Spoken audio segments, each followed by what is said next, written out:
아이들에겐 숨길 수도 없고 가식도 통하지 않는 건데 우리가 살지 않는 진리를 교회에 보내면 또는 뭐 이런 학교에 보내면 아이들이 따라갈 수도 있겠지만 살아있는 교육은 결국엔 부모와 교사가 먼저 그 진리에 형성된 그런 문화가 필요한 거죠.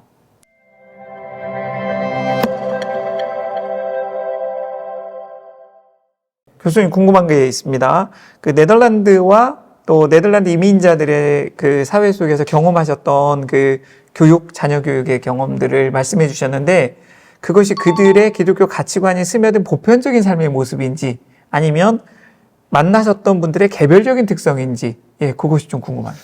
사실 뭐 제가 그렇게 넓게 알지는 못해요. 기껏해야 제 친구들 그다음에 선생님들이죠. 그러니까 뭐 네덜란드 사회에서 그렇게 오래 경험을 했다고 할 수는 없는데 아무래도 개별적인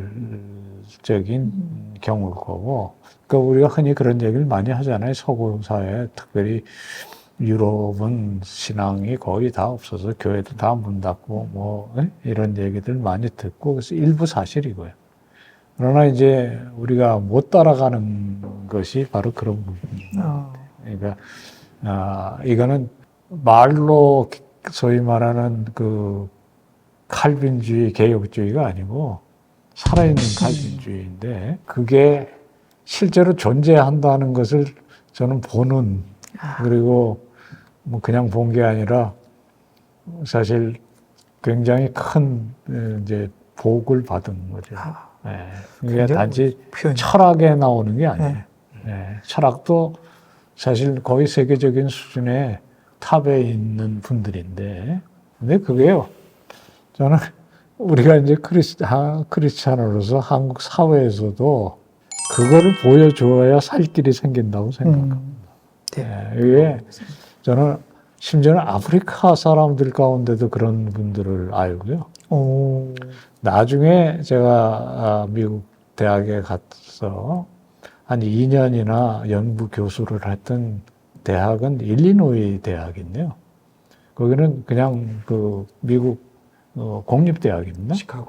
시카고가 아니고 어바나 샴페인이라고. 뭐 굉장히 좋은 학교죠.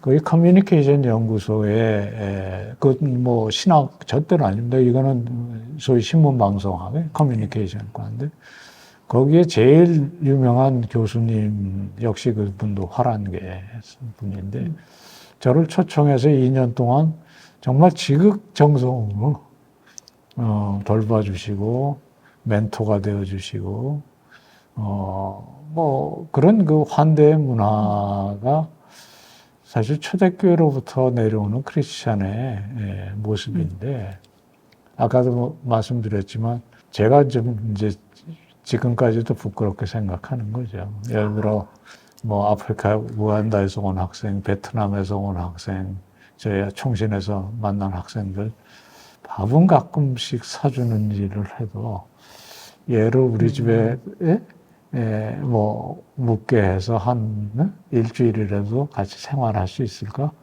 사실 자신 없어요. 그러니까 이제 그게 못 따라가는 거죠. 또 우리 선생님 같은 경우에는 그 아이들 둘을 또 입양을 해서 걔들을 잘 키웠으니까 이제 선생님이 우리 학부모님들 사이에도 입양 가정이 있다고 말씀드렸는데 그냥 그건 그냥 말이 아니고 그분들의 그 사랑과 도덕성에 그냥 이렇게 성경이 가장 강조하는 것 중에 하나가 과부, 고아, 나그네 환대인데 그것 없이 무슨 기독교 품성 교육 같은 걸 얘기하기는 어려운. 자연스럽게 쉽게 던져주시는 말씀이 정말 주옥 같은 말씀이고 환대의 개념도 더 많이 이해가 되는 것 같습니다. 살아있는 칼빈주의, 이거 정말 멋진 표현이고 한국에서 그런 모습들이 보여져야 된다. 근데 교수님 자신도 그걸 경험하셨음에도 불구하고 부끄럽게 하지 못하신다. 학교가 교수님을 너무 바쁘게 해서 그렇다고 생각합니다. 뭐 그것도 있고 아직 그러니까 한국 교회의 성숙도의 문제가 있는 거 아닌가 그런 생각이 들고요. 또 하나는 이제 굳이 변명을 하자면 한국의 이 생활이 너무 척박해요. 네. 또 아파트 문화라는 거는 그런 것들은 사실 불가능하게 만드는 요인 중에 하나가 됩니다. 왜냐하면 공간이 너무 네. 협소하고 그러니까 뭐 저희 선생님이나 우리 친구들 같은 경우에는 그래도 집이 다 뭐 아래 위층으로 이렇게 있고 그렇게 그런 여건적인 문제도 조금은 작용하죠. 네. 주거나 환경적인 문제도 있다. 네. 기독교 교육이 지금 저는 들으면서 기독교 교육의 가장 핵심 부분을 다 말씀해 주신 것 같아요.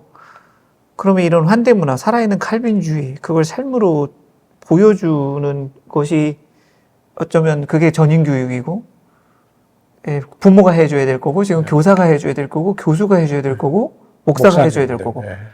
그런데 한국의 지금 이 성숙도는 낮고, 그렇다면 이거 어떻게 풀어가야 된다고 생각하시나요? 어른부터 달라지는 방법밖에 없죠. 그런데 또 이제 더 무서운 거는 결국엔 그 부모, 교사, 목사 안 하면 그 역할을 안 하면 그걸 누가 하냐면 미디어가 한다는 거죠. 너무 무섭죠. 그래서 그 미디어를 유사 교육이라고 불러요. 그런데 예를 들어 뭐 성에 대해서 그다음에 성공에 대해서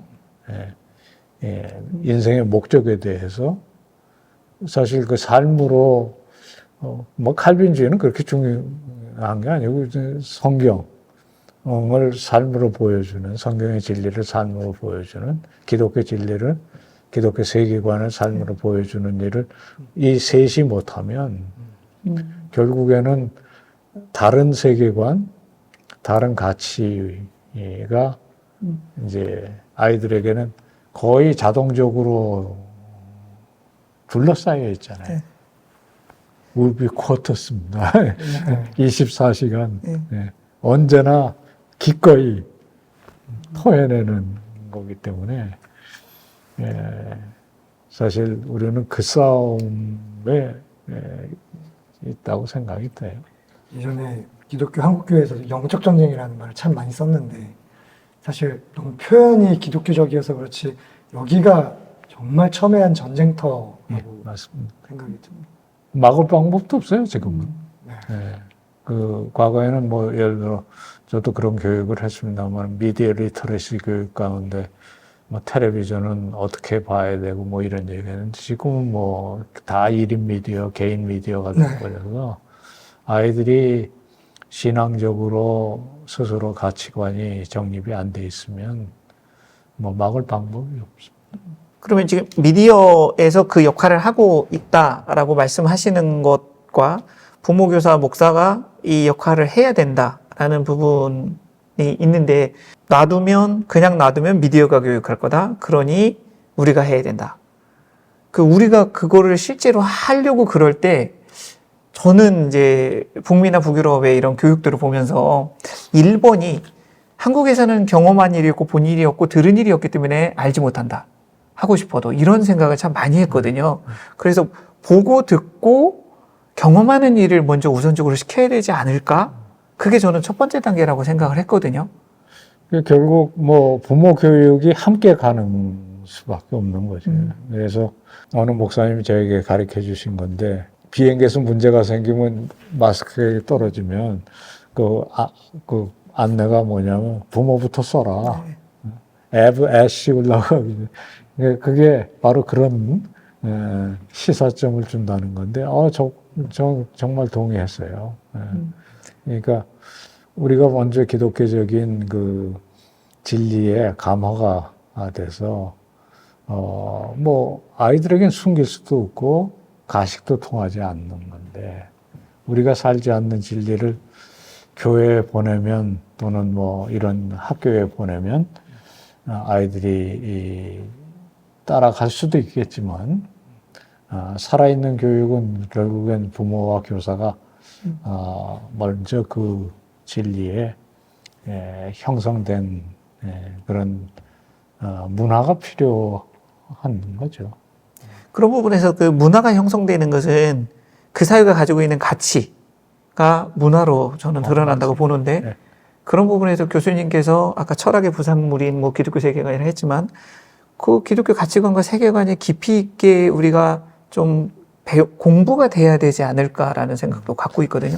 뭐 이런 캠프 같은 것들이 좋은 기회가 되는 거고요. 제가 세계관이 철학의 부산물이라고 얘기한 건 실수였던 것 같아요. 세계관이 훨씬 더 깊이 깔려 있는 거고 기초고 철학은 사실 그것의 학문적인 표현이니까.